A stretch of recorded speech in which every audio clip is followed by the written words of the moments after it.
एक पत्नी को या बहू को क्या कहा जाता है? घर की कौन है वो ज्यादा जितना हंसेगी उस घर में उतनी लक्ष्मी आती है। वो जितनी उदास रहेगी उस घर में दरिद्रता आएगी।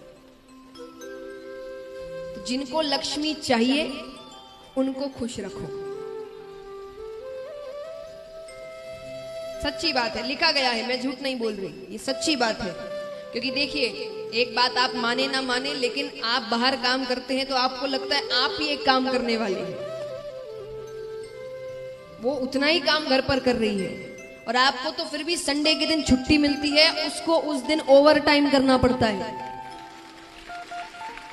कि घर में लोग बढ़ गए हैं ज्यादा। तो आपको अगर अपने घर में लक्ष्मी चाहिए, धन चाहिए, तो अपनी घर की लक्ष्मी को खुश रखो। फिर देखिए कितनी लक्ष्मी की भरमार होती है। और वो दुखी होगी तो दरिद्रता आएगी। ये बात भागवत जी में लिखी गई है, धर्म के लक्षण है ये।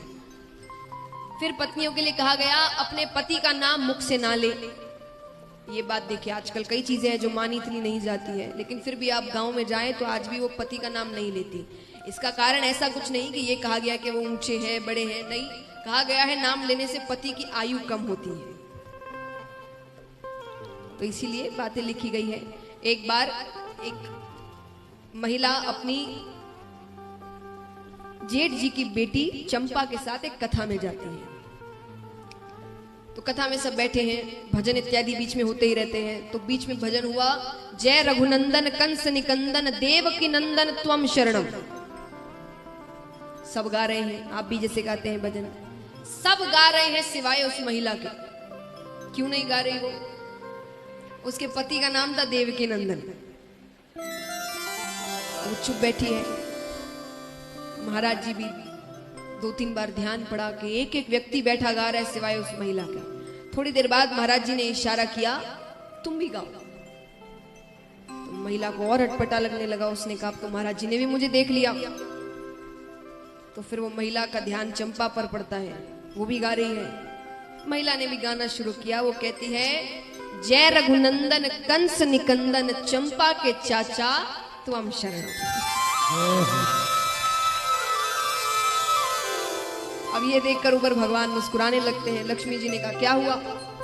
बोले मेरे भक्तों ने मुझे कई नाम दिए हैं, आज एक नया नाम मिल गया। बोले कौन सा नाम? बोले चंपा के चाचा।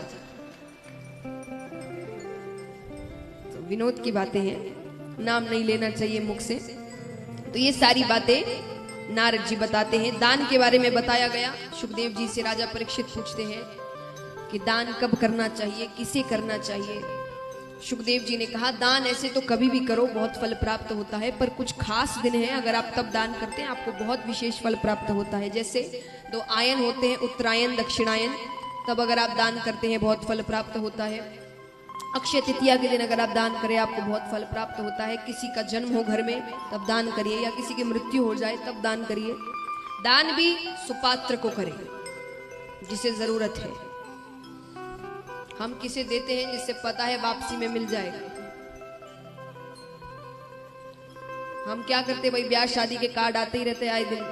किसी धनपति के घर में जाना है तो पत्नी से कहेंगे हाँ लिफाफा में 1-2 हजार रखी जाए, लिफाफे में 1-2 हजार रुपए रखना। और वही किसी गरीब के घर में जाना है तब 100-200 चलेगा। पर जरूरत किसको है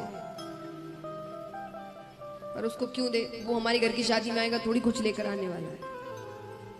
मुझे नहीं पता, ये आपने बीच में एक बहुत ही प्यारा वीडियो आया था कि इसमें एक ही दुकान पर एक सेठ जी आते हैं, बहुत बड़े, वो उस दुकान पर काफी आते थे। तो उन्होंने कहा शर्ट दिखाओ, शर्ट दिखाओ। तो व्यक्ति ने शुरुआत ही 5000 से करी। तो जानता था बहुत धनवान है, तो उन्होंने कहा नहीं नहीं सस्ती दिखाओ। बोले अरे आप सस्ती? बोले मुझे नहीं चाहिए, घर में एक फंक्शन है तो जो काम करता है उसको देना है, तो जो सबसे सस्ती हो वो दिखाओ। तो उसने सबसे सस्ती शर्ट दिखा दी। सेठ जी ने खरीदी, चले गए। थोड़ी देर बाद एक और व्यक्ति वहां पर आता है, गरीब व्यक्ति है, उसके वो भी आता था, उसके हिसाब से उसने सस्ती शर्ट दिखाई। बोले नहीं ये मत दिखाओ। बोले क्या? बोले जो अच्छी महंगी हो वो दिखाना, मेरे सेठ जी क्या एक कार्यक्रम है, मुझे उनको देना है। सोचिए जिसके पास नहीं है वो कितना दिल वाला है, और जिसके पास है वो व्यक्ति बोल रहा है कि जो सबसे सस्ती हो वही दिखाना, काम वाले को देना है। तो हम ऐसा ही करते हैं, हम किसे देते हैं जिसके बारे में पता है कि कभी हमें भी जरूरत हुई तो वो हमें देगा। तो इसीलिए कहा गया ये कुपात्र है, इनको दान करने से इतना सा फल नहीं मिलने वाला। ऊपर से अगर आपके दिए हुए दान से उसने कुछ गलत कार्य कर दिया तो आप पर वो उसका उल्टा असर पड़ेगा, पाप आपको चढ़ेगा, क्योंकि पैसे आपने दिए थे। तो इसलिए दान सुपात्र को करो। अब कथा आती है, राजा परीक्षित ने कहा कि प्रभु ऐसा कभी हुआ है कि भगवान ने किसी पशु को दर्शन दिए? सुखदेव जी ने कहा जरूर हुआ है। एक बार त्रिकूट नामक एक पर्वत था, उसके पास एक सरोवर बहता था, उसपे गजेंद्र नामक हाथी आया करता था। हाथी भी कैसा? सफेद हाथी, भयंकर सुंदर और शक्तिशाली, ऐसा कि उसकी सुगंध भी आ जाए ना तो शेर भी डरकर भाग जाए। वो अपने परिवार के साथ क्रीड़ा करने आता है, बच्चे हैं, पत्नियां हैं, कभी सूंड में पानी भरकर बच्चों पे फेंके, बच्चे नाचने लग जाए, कभी सूंड में पानी भरकर पत्नी पे फेंके, पत्नी शर्मा जाए। तो सब क्रीड़ा कर रहे हैं, बड़े प्रसन्न हैं। उसी पानी में एक ग्राह आता है, ग्राह यानी मगरमच्छ। वो आकर गजेंद्र के पैरों को पकड़ता है। अब गजेंद्र ने सोचा ये इतना सा ग्राह मेरा क्या बिगाड़ लेगा। देखिए, हर कहानी में एक सीख है, भागवत जी से सुनाने को नहीं कही गई है, सीखने को ली गई है। भगवान कहते हैं कि यहां पर इस कथा में ग्राह यानी काल, काल माने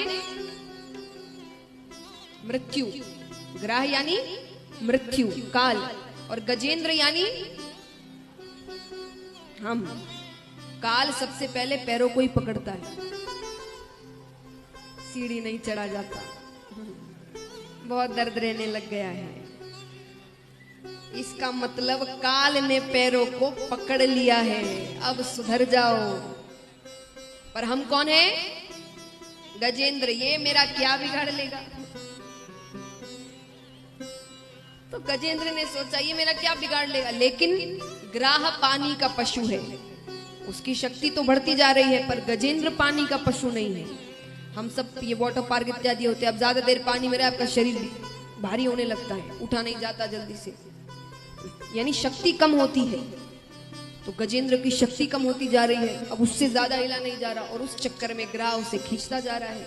खींचते खींचते बीच मझधार लेकर चला जाता है। अब वो डूब रहा है, डूबने लगता है तो अपनी पत्नी को आवाज लगाता है, अरे मेरी रक्षा करो, मैंने तुम्हारे लिए क्या नहीं किया, कितना प्यार किया तुमसे। पत्नी ने कहा बचा तो लूं, पर क्या पता आपके पैरों को छोड़कर वो मेरे पैरों को पकड़ ले, मैं नहीं आ सकती। बच्चों से कहा तुम मेरी सहायता करो, तुम्हारे सपने पूरे करने के लिए मैंने अपने सपने छोड़ दिए। बच्चों ने कहा पिताजी आप चिंता मत करिए, आपके जाने के बाद आपका सारा काम अच्छे से करेंगे, पैसे की कमी नहीं रखेंगे। गजेंद्र ने कहा अभी मैं जिंदा हूं, रिश्तेदार मित्रों से सबसे कहता है कोई सहायता, कौन अपनी जान जोखिम में डालेगा। सबको पता है बचाने गए, क्या पता वो ग्राह उसके पैर छोड़कर मेरे पैर पकड़ ले। फिर जब इतनी सी सूंड बाहर रह जाती है, पूरी तरीके से डूब चुका है वो, हर जगह से जब हार जाते हैं तब आवाज लगाता है हे परम पिता परमेश्वर मेरी रक्षा करो, हे द्वारिका के नाथ मेरी रक्षा करो।